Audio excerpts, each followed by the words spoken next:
Lots of kids are headed back to school this week, and of course that means books and homework and heavy backpacks. A lot of parents worry about the strain that can have on a kid's back, especially with their young growing bodies. So here to talk about that subject is Dr. Beth Collins. She's double board certified in reconstructive and plastic surgery.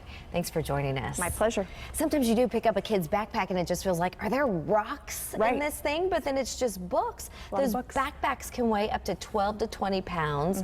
That's a quarter of a kid's body weight. Is that dangerous, and what kind of damage can that have on a kid? Well, I think the overall picture of it's not dangerous per se, because kids are pretty resilient. Their bones are the most flexible and their joints are the most supple that they will ever be in their whole life. So as far as danger, I wouldn't consider it that. But besides that, kids can get back pain. So you have to understand the way the spine is constructed. You have 33 vertebrae on top of each other with padding in between, those intervertebral discs. And if you have a load going up and down on a straight spine, it's pretty safe. But a heavy backpack is going to pull a child backward. They're going to tend to lean forward.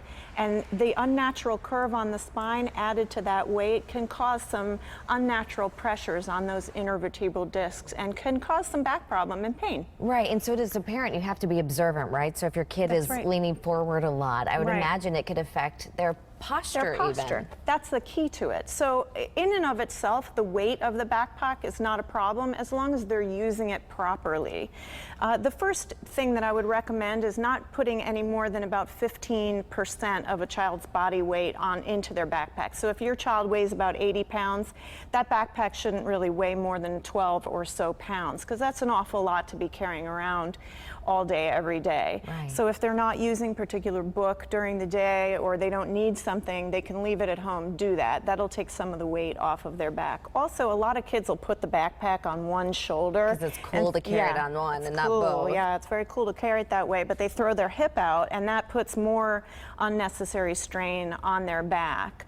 So and those there kind of things. Backpacks that can help out too, that they're designed with, they have a belt here up front, or even a hip belt that goes around that will help support the weight as well. Right, as long as they're using it properly and that weight is distributed normally across their spine, it shouldn't be dangerous. And anything that's going to strengthen their back muscles, because let's face it, we've got to get these kids into shape. You know, we can't have them not carrying anything. It's not particularly dangerous.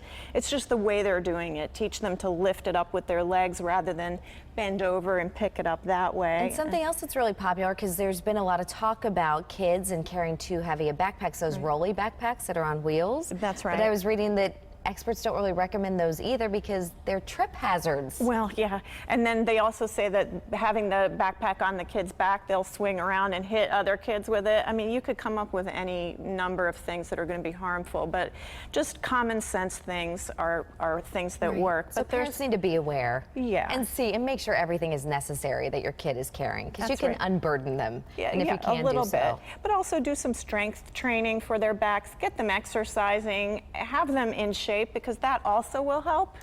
Right, it always goes back to the health, and hopefully digital books will be coming out soon for our kids. Dr. Beth Collins, thank you so much for joining us. Good to see you. She's here every Wednesday, and if you'd like to see more Dr. Beth segments, you can find them on our website at WTNH.com.